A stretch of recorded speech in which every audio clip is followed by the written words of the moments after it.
keadilan. Hari ini kami datang untuk meminta kepada Ketua Bawaslu Provinsi NTT untuk keluar dan memberikan penjelasan kepada kami terkait dengan pernyataan Bapak yang kemarin. Kami menduga bahwa Ketua Bawaslu ini bodoh tidak punya. Lantas apa yang kita marah dari dia? Ketua Bawaslu Provinsi NTT sesat pikir. Kami alih-alih tuding dia. Kami tuding Ketua Bawaslu Provinsi NTT sesat pikir.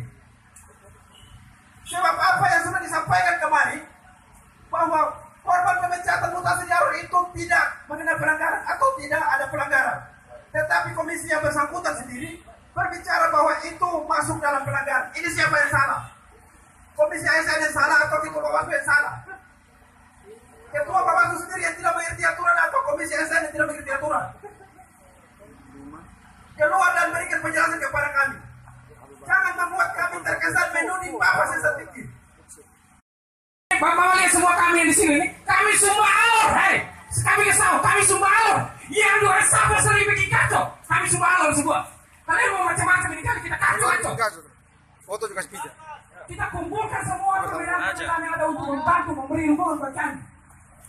Dia mau keluar.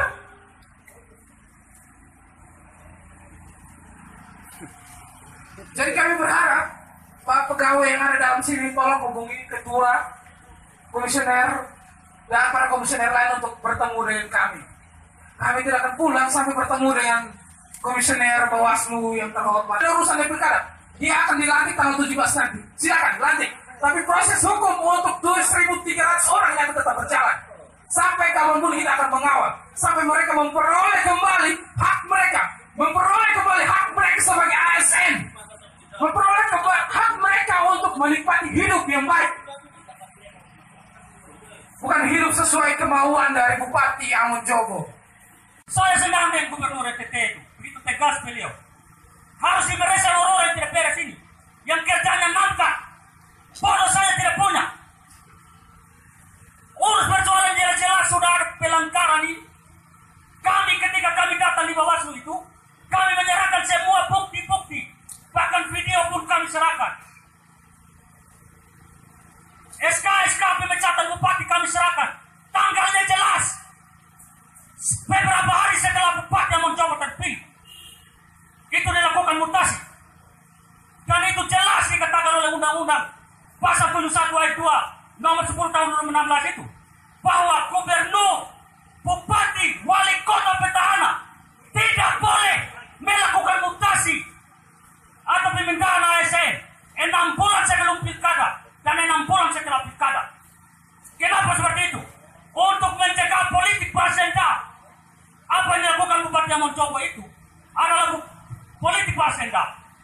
Dia menduga bahwa ASN itu mendukung salah satu partai. Padahal mereka tidak mendukung seperti itu. Sebenarnya mereka netral seperti itu.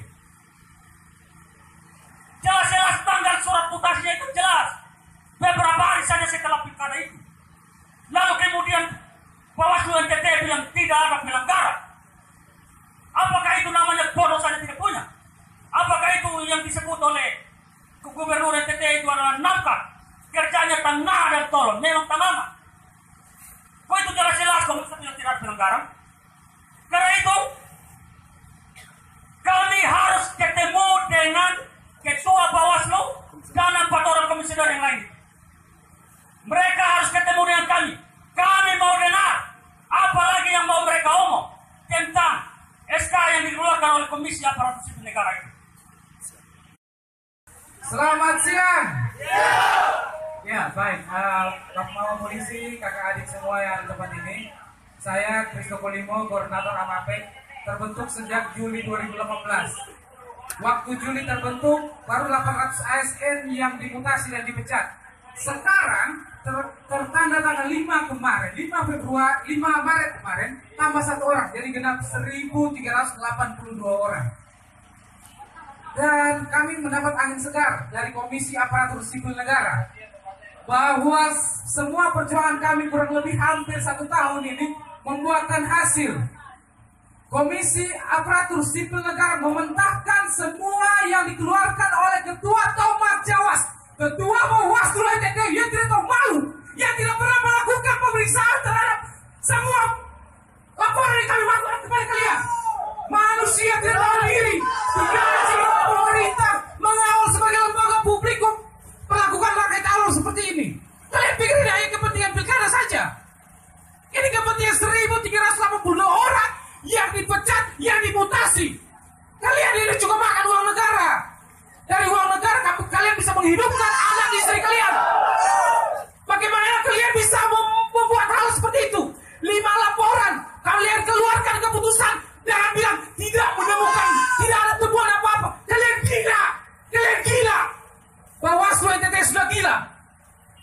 kami berproses dengan DKPP, Dewan Kehormatan Pengawas Pemilu. Kita lihat saja hasilnya. Semoga kalian punya tetebengan di luar yang biasa memegang kalian itu bisa pegang kalian kali ini. Kita lihat saja. Kalian mau main uang dengan bupati? Silakan. Kita lihat saja nanti. Mau berapa kali kalian dibayar? Kami mempunyai video, kami mempunyai bukti bahwa kabak hukum Bawaslu NTT disuap oleh Bupati Alor. Kami ada videonya. Kalian jangan tipu-tipu. Itu kabak hukum. Belum komisionernya, 5 komisioner. Saya sebut satu persatu. Thomas Jawas, Jemris Faituna, Barudin. Yang keempat, Nolita Duhungu. Yang kelima, Melvi Marpaung. Sampai hati betul. Bawaslu Provinsi NTT. Ini kali ke-6. Bapak, saudara semua, saudara-saudara yang ada di sini. Kali ke-6 kami datang ke sini. Kami mendapatkan hasil positif dari KSN, Komisi Aparatur Sipil Negara, mengembalikan 132 orang pada posisi semula. Dari 1.300 itu, 132 orang sudah kembali pada posisi semula. Mereka bisa menjalankan tugas sebagai aparatur sipil negara kembali. Baru 10%. Masih ada 90%. Masih ada 1.200 orang yang belum kembali. Dan kalian senang-senang di sini. Saya tadi sengaja lihat sini. Ketua Bawaslu mobil sudah keluar kayaknya. Tadi mobil warna putih. Om Jimis mobil kayaknya sudah keluar. Mobil Innova. Mereka tahu kita sudah mau datang, jadi mereka keluar. Alasan makan siang. Tapi kami tidak akan patah semangat. Bapak saudara semua. Kami mempunyai keluarga juga yang merupakan ASN. Kami makan juga dari uang keringat mereka. Jadi kalau seperti ini Bapak saudara semua, kalian tidak punya hati sama sekali. Ini komisi Bawaslu ini tidak ada hati sama sekali. Bawaslu Provinsi NTT sudah mati. Kami tulis di sini, Remain Peace, Bawaslu NTT, RIP Bawaslu NTT. Kami bawa peti mayat di sini, kami bawa keran bunga di sini, semua menandakan bahwa Bawaslu NTT sudah mati. Kami lagi live stream dan teman-teman di Jakarta sedang menonton kami. Bahwa Bawaslu NTT sudah mati. Tidak ada. Baru kawal pilkada 2018 sudah kacau begini. Apalagi mau kawal pilkada pemilu 2019 17 April nanti. Kita tidak tahu apa yang kita bayangkan nanti. Orang menang karena kecurangan. Orang menang karena suap. Orang menang karena suap pengawas pemilu. Sampai kapan kita hidup bersih? Kita punya demokrasi bisa bersih kalau kerjanya seperti ini.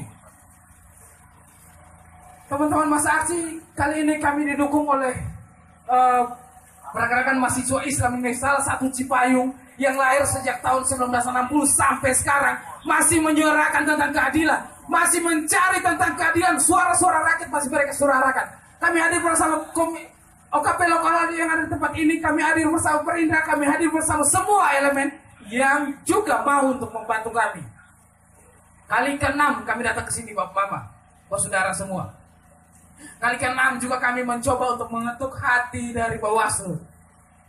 Kami tidak yakin 100% bahwa aksi hari ini akan membuahkan hasil yang baik. Kami tidak yakin 100%. Karena kami tahu 5 orang itu, 5 orang komisioner dengan kabak hukumnya itu kotor. Kotor. Kabak hukum saja disuap. Apalagi yang kurang? Kami punya bukti semua. Apa yang kurang? Kami sedang berproses juga di Bawaslu RI. Kami berharap Thomas Jawas, Baharudin, dan Jimris Ventuna, kami sudah melaporkan kalian ke DKPP. Entah apapun alibi kalian, kami tidak peduli.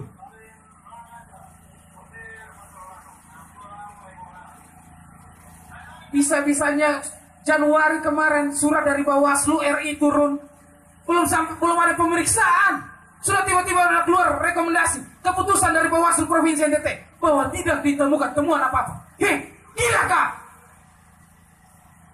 Kalian tahu cara proses kerja atau tidak? Kami yang awam saja ini, kami yang awam ini belajar tentang peraturan Bawaslu, belajar tentang peraturan undang-undang pilkada. Kami belajar untuk bisa membantu kalian untuk belajar juga, supaya kalian jangan bodoh saja tidak punya mau harap apa lagi. Kalian ini sudah kelewatan betul. Dapat kami simpan terkait dengan sikap disampaikan. Yang pertama bahwa proses penanganan pelanggaran yang sudah kami lakukan, bahkan yang sudah dilakukan teman-teman Bawaslu di Kabupaten Alor, keputusan yang sudah kami buat tidak kami lakukan peninjauan kembali, karena tidak ada ruang buat kami untuk kemudian melakukan peninjauan terhadap keputusan yang sudah dilakukan baik di Bawaslu Kabupaten maupun di Bawaslu Provinsi. Ini keputusan ternyata kita sampaikan berdasarkan keputusan bersama dan komisioner, dan tidak bukan merupakan keputusan ketua.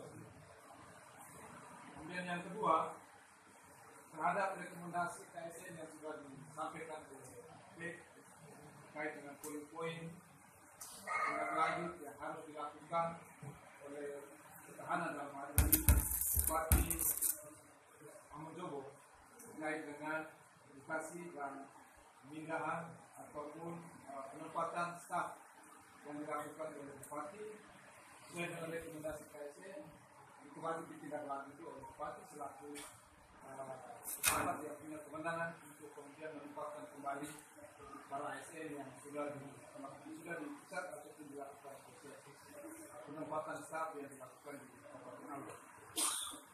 Kemudian yang ketiga, terkait rekomendasi KSN yang sudah disampaikan oleh Amatek, tidak bisa kami menjadi rujukan untuk kemudian memenuhi tuntutan dari Amatek. Demikian penyampaian kami terkait dengan tuntutan yang disampaikan oleh Amatek. Kemudian untuk penundaan juga, setelah kami berdiskusi, kami sepakat bahwa tidak ada ruang buat kami untuk kemudian membuat surat penundaan bagi Bawaslu RI untuk kemudian ditindaklanjuti ke Kemendagri terkait dengan soal pelantikan Bupati di Kabupaten Alor. Demikian yang bisa kami sampaikan. Sebelumnya kami menyampaikan permohonan maaf kalau keputusan yang kami sampaikan ini kurang berkenan ataupun tidak puas buat Amatek dalam hal ini keputusan yang sudah disampaikan pada kami pada hari ini. Demikian pernyataan kami, keputusan yang bisa kami sampaikan. Terima kasih dan selamat sore buat kita semua. Kita minta berkas administrasi sepanjang proses ini berjalan dari Agustus sampai sekarang. Kami minta itu, kita bersama-sama supaya jangan ada bukti. Jangan alasan yang personal. Ini maksudnya begini. Pak Ketua, Kami tidak tentang dari dulu itu Pak Ketua selalu beralasan, Pak Ketua itu profesional dan waktu terbatas. Kami mengamati bahwa Bawaslu ini selalu menyuruh waktu yang 5 hari sehingga dikatakan tidak cukup waktu. kami minta bukti.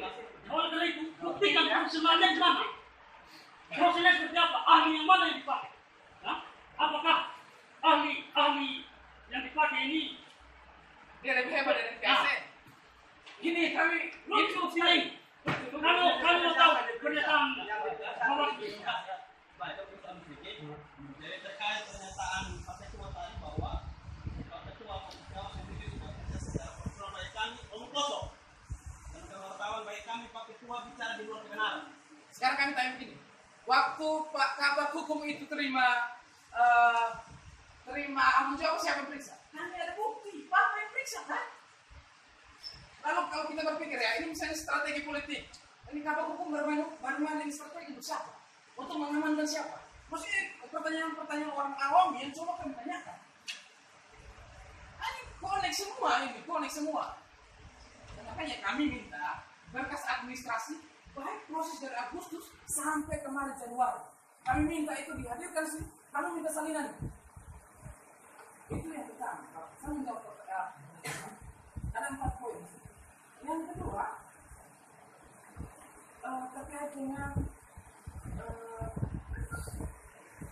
permintaan kami, tuntutan kami yang kedua, meminta Bawaslu Independen untuk melakukan klarifikasi dan permohonan maaf secara langsung seperti ini, dan juga membuatkan satu surat dari Bawaslu Independen untuk Bawaslu minta Bawaslu RI melakukan penundaan, meminta bersurat ke Kemendagri dan meminta penundaan pelantikan Bupati Amunjo.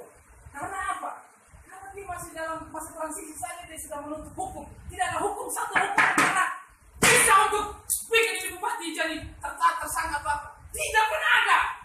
Dia hebat apa Bapak? 1.300 orang Bapak. 1.300 orang. Lalu Bapak bupati di mana? Saat mau PNS, ASN, dia kasih makan kami. Lalu 1.300 orang kalau dipecat. Mau makan dari mana? Itu maksudnya kami akan menuntut rekomendasi itu sampai kami pegang salinan yang berkami punya. Kami tentukan sudah polisi keluar. Kami tidak akan pulang sebelum kami dapat salinan surat Bawaslu NTT terhadap Bawaslu RI dan meminta Bawaslu RI bersurat ke Kemendagri untuk menunda pelantikan bupati, bukan menunda, beda itu.